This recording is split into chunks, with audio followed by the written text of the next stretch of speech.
A very happy morning, children. Last session we completed basic features of reproduction common in living organism. Topic number 1, synthesis of RNA and protein.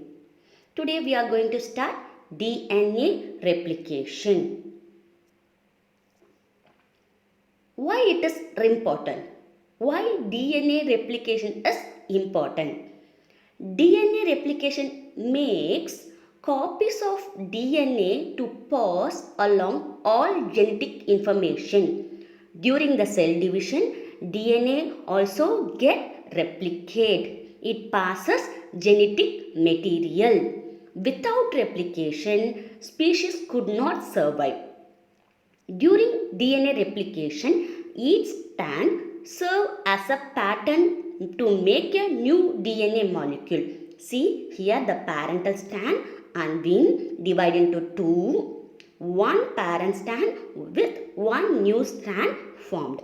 That is the first replication. Second replication also follows the same rules. DNA replication, why it is important? It makes duplicate copies of DNA to pass along all genetic information. Especially during the cell division, DNA also get replicate. Without replication, species could not survive. Yes. Basic features of reproduction common in all living organisms. Topic 3, cell division and growth. Why cell divide? In unicellular organism, division of one cell reproduces the entire organism.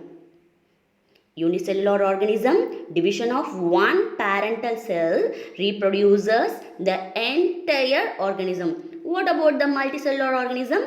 Cell division occurs for development from a fertilized cell, growth and repair of injured tissue.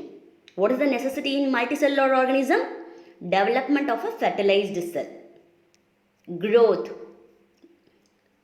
at last repair of injured tissue. When we get wound, during the healing process, the cell divides in the particular place where we get wounded. Then the cell division replaces the rejuvenate tissues in that particular place. That is the main necessity of cell division. Topic number 4, formation of reproductive units. Reproduction play a vital role to form male and female reproductive system. Topic number 5, fertilization. During the fertilization, male gamete sperm, female gamete egg fuses and forms zygote. Next topic, we are going to see about modes of reproduction. There are two major modes of reproduction. There are two major modes of reproduction. Let us have a look at the difference between sexual and asexual mode of reproduction. Point number 1. Asexual reproduction. It does not involve fusion of the male and female gametes. There is no fusion of male and female gametes. Sexual reproduction, it has resulted from the fusion of the male and female gametes. Point number 2, it requires only one individual. Asexual reproduction requires only one individual. That indicates asexual reproduction is uniparental. Single parent involved. Here the young one produced from a single parent. Here sexual reproduction requires two different individuals. That indicates sexual reproduction is biparental. Two parents are involved in the production of young ones. Make a note. Point number 2 requires only one individual. Asexual reproduction requires only one individual. Uniparental. Make a note. Uniparental. Sexual reproduction requires two different individuals, that is biparental. Point number 3. Asexual reproduction, there is no production of gametes. What is gametes? Sex cell. Simply we can coin that sex cells, because formation of gametes and union of gametes are not involved in asexual reproduction. Once again I repeat, because formation of gamete, that is sex cell, and union of gamete are not involved in the asexual mode of reproduction. Then what will happen? Imagine this is an amoeba. Parental cell undergoes cell division. Cell divides into two daughter cell. That's it. This is a simple mechanism. What about sexual reproduction? Here, male and female gametes are produced. In sexual reproduction, male and female gametes are produced. Formation of gametes and fertilization are involved in sexual reproduction. Example, male gamete sperm fused with female gamete egg and it results zygote. Once again repeat, male gamete sperm fused with female gamete egg and it results zygote. Yes. Asexual reproduction. It requires only mitotic division. Body cell undergoes cell division. That's what it is called, it as somatogenic reproduction. Make a note. Asexual reproduction is considered to be a somatogenic reproduction. During asexual reproduction, diploid somatic cell, that is body cells, are divided by mitosis. Hence, it is referred as somatogenic reproduction. Important to mark. Why we used to consider asexual reproduction as a somatogenic reproduction. Here, take one more note, blastogenic reproduction. Asexual reproduction is also called it as blastogenic. blastogenic, blastogenic reproduction. Because asexual reproduction does not involve in parental fusion, that is gamete formation. Instead of that, bud formation, fragmentation, simple kind of process happens, right? That's what it is, a blastogenic reproduction. We'll see in this evaluation part clearly. Some of the 2 marks, 3 marks, right? Now we'll move on to the topic sexual reproduction. Sexual reproduction requires meiotic division followed by mitotic division. I hope meiosis, mitosis, everything we completed in 11th standard itself. Actually, diploid germ cells produce haploid gametes by the cell division process called meiosis.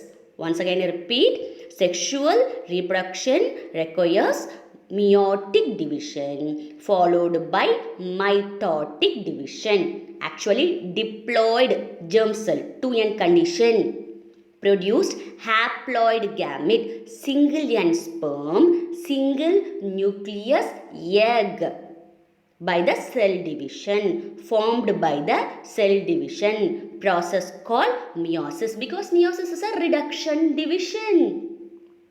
So it happens in sexual reproduction. Asexual reproduction. Offsprings, that is young one, identical to their parents. Asexual reproduction, offsprings, young ones are identical to their parents, both genetically, morphologically same. Genetically in the sense DNA, genetic material.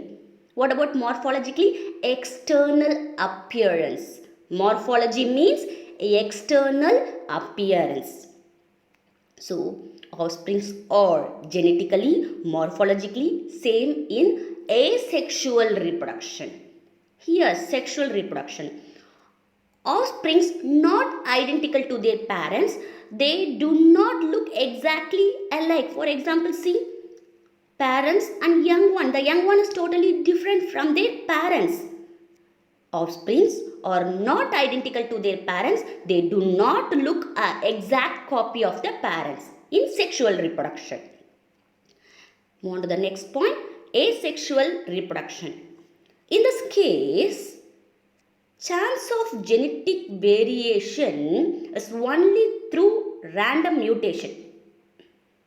Once again I repeat, asexual reproduction, chance of genetic variation is only through random mutation. What is mutation? Sudden heritable change is called it as mutation. Sudden heritable change is called it as mutation. Sudden change. Then only the genetic variation will appear, because the offsprings are genetically morphologically same. What we saw in that before point. Here, sexual reproduction, in this reproduction there is more chance of genetic variation, because offsprings not identical to their parents, they do not look exactly alike, so the genetic variation is more chance. Asexual reproduction, common in members of Protista, bacteria, archaea, multicellular organism with simple organization. These are the examples. These are the examples of asexual reproduction. Asexual reproduction common in members of Protista, bacteria, archaea, multicellular organism with example. Multicellular organism with simple organization. Example, multicellular organism, human also multicellular organism. Here they included the example as a simple organization. Sexual reproduction, common in most animals. Very good example, human. Next, evaluation part. Yes. Make a note, children. Which type of reproduction is effective? Asexual or sexual, and why? Answer is sexual reproduction is highly effective than asexual reproduction, because the offsprings produced are genetically different from parents, causing variation. That variation leads into evolution. These are the 3 points. Which type of reproduction is effective? Asexual or sexual? Sexual reproduction is answer. Question number 2. Why is the offspring formed by asexual reproduction? Why is the offspring formed by asexual reproduction referred as a clone? Offspring produced by asexual reproduction are referred as clone since they are genetically, morphologically similar to the parent. Now only we discussed in distinguished manner, right? The same point will coming under the different type of question. Why is the offspring formed by asexual reproduction referred as a clone? Because genetically, morphologically similar to their parent. That is the main key for that point. Question number 3. Asexual reproduction is considered to be a blastogenic reproduction. Justify. Development of organisms from non-sexual reproductive units like bud fragmentation is called blastogenic reproduction, because there is no fusion of gamete. Instead of that, bud formation, fragmentation happen in asexual reproduction. That's what it is, a blastogenic reproduction. Asexual reproduction is also called as somatogenic reproduction. Justify. The cell divides only with the process of mitotic division. Only the somato means body part. Somato, body part. Only the somato, body part of the parental organism is involved. Thus referring it as somatogenic reproduction. It is also important 2-mark question. These are the questions we'll discussed. Yes, home assignment. You can try this. Why is reproduction essential for organism? Question number 2. What is mean by reproduction? Question number 3. Tabulate the difference between sexual and asexual reproduction. Question number 4. Construct the concept map for common or basic features of reproduction. Point number 5. Arrange the stages of life cycle in proper sequence. Try these questions. Next class, we are going to see about reproduction in that types, different types. Asexual, sexual, parthenogenesis, and different subtypes of reproduction also we are going to see. Thank you children.